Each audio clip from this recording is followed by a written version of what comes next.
Hello everybody and welcome to a new episode of Wine Library TV. I'm your host, Gary Vaynerchuk.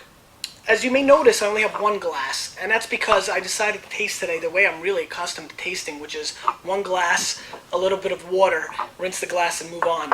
You know, when I'm at home tasting 40, 50 wines at one shot, or when I'm in the office doing the same, you basically don't have time for 50 glasses, so it's one glass, taste, and sometimes not even the water. We just try to get as much of the wine out. I mean, it's really kind of, systematic, and it's time efficient, and so I kind of felt like doing it the way I'm accustomed to, especially because I've got a very special episode today. We're going to do a 2005 update. Now, the first thing I want to say is, Colin, I promise you I'm going to do the storage video. I've been telling you I'm going to do it every day, and I just want you to know that that is coming. So I just really had to do this because these barrel samples just came in, and I've got to taste them pretty much right away because they're still in barrel mode and they could go awry if I let them sit around too long. So the reality is that this is extremely exciting because I really want to spend a few minutes just to update you what's going on with 2005 Bordeaux.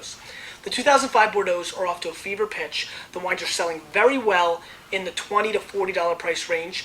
The wines that are coming out right now, you might be seeing on email, you might be seeing from your local store, or the store you normally buy from if you're just watching the videos, are coming out now are about $100 and $200 a bottle. Some of the second growths like the Pichon Lalande and the Lynch Bage and the Cru, they're breaking, and these wines are coming out at a very high price point.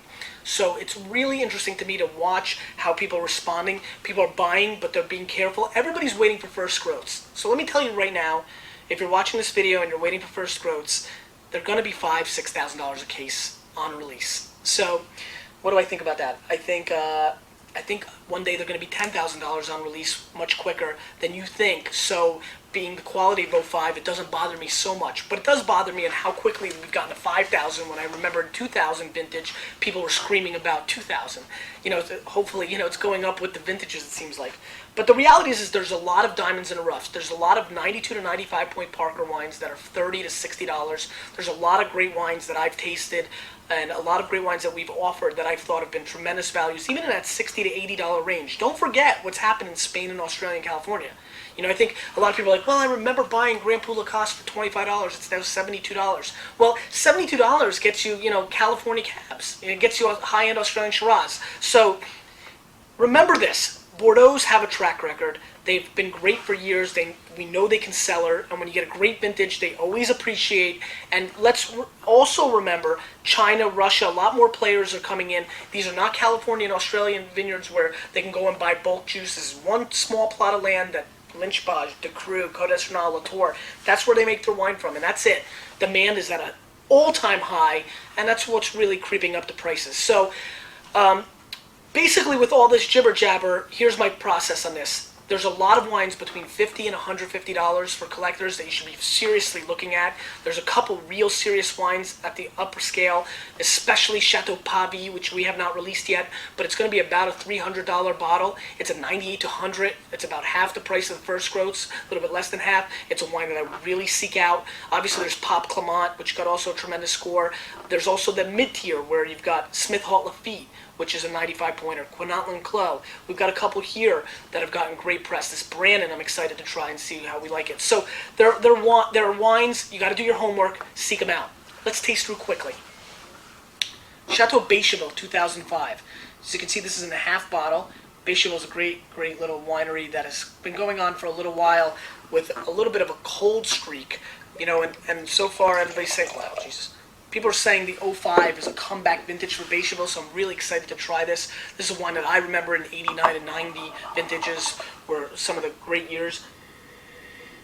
For Béchevel was still right up there with Lynch Bage and De Cru and Pichon Lalande, so it's kind of fallen back in the last decade.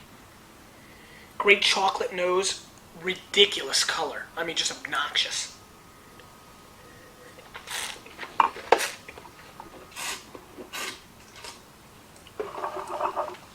I mean, you remember the prior episode on 05 Bordeaux.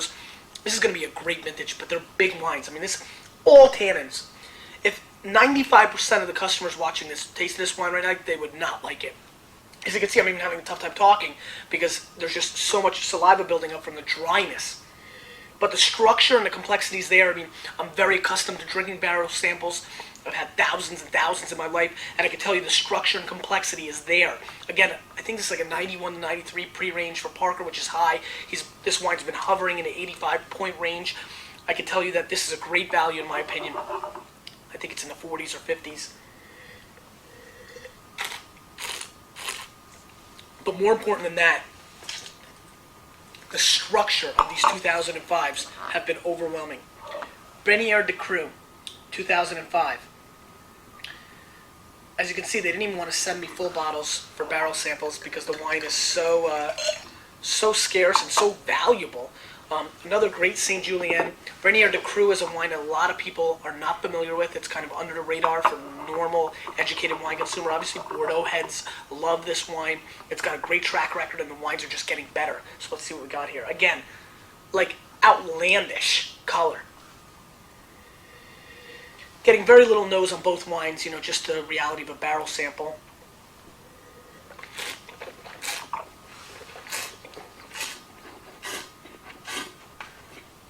Though extremely dark and extremely tannic, that initial excitement where I pointed my finger came from the lushness.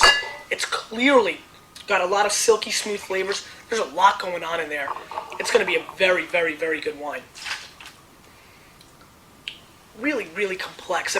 Once again, one of the reasons I'm doing this episode is that I'm getting about 100 emails a day of what to do on the Bordeaux's, so I felt that this would be a great way to kind of tie in these samples that I was able to get, and I'm always going to be excited about that. Chateau Brannon. This is a up-and-coming winery from Grave. It's getting a lot of attention. A lot of people are starting to really get on the bandwagon of this wine. I especially am one of those people. I've been really enjoying it the last several years, and I'm really excited. I have not had the 05 yet. Again, the color in this 05 vintage is extraordinary. This one's showing a little bit of nose. Really, really nice, actually.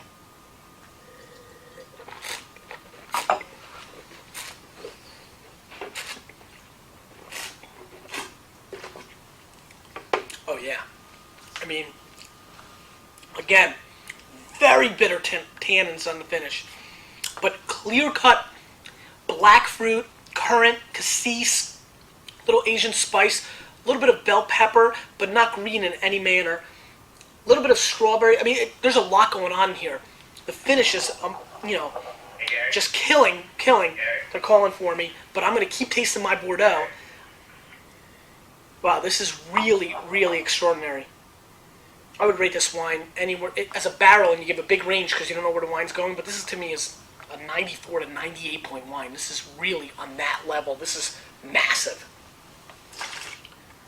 If that's what we're tasting from Grave on Brannon, I can't even imagine what Le Mission Haut-Brion and Chateau Haut-Brion is.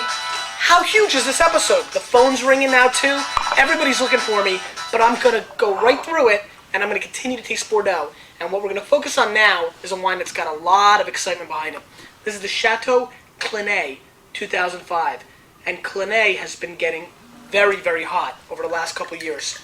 And, this is 94 to 96 Parker, I believe. Again, this is about $100 on futures. I've been seeing it anywhere between $100 and $120 a bottle. This is a remarkable nose. This is actually the most complete nose of the bunch.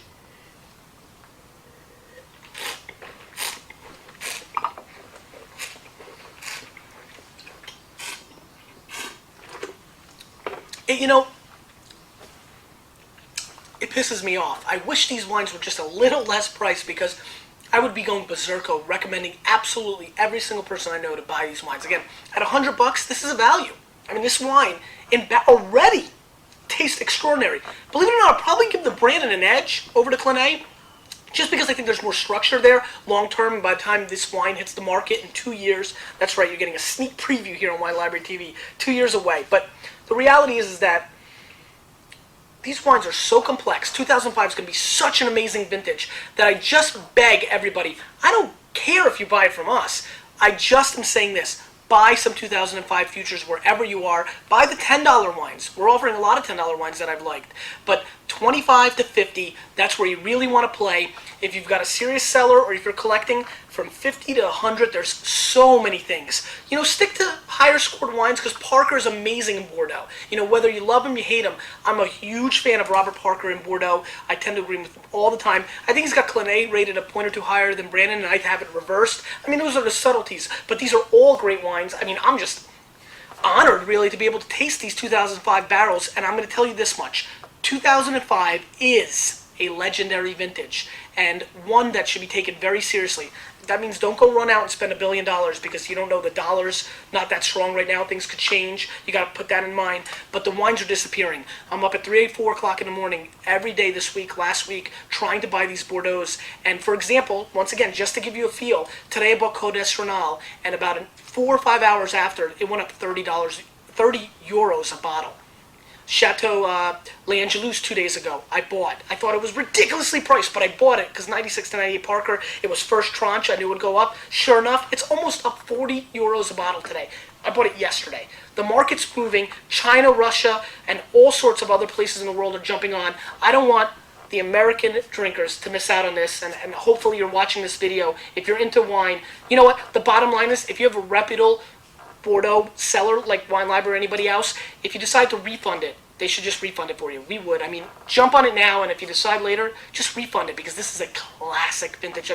Amazing today. Amazing. Just amazing. We'll see you next time on Wine Library TV.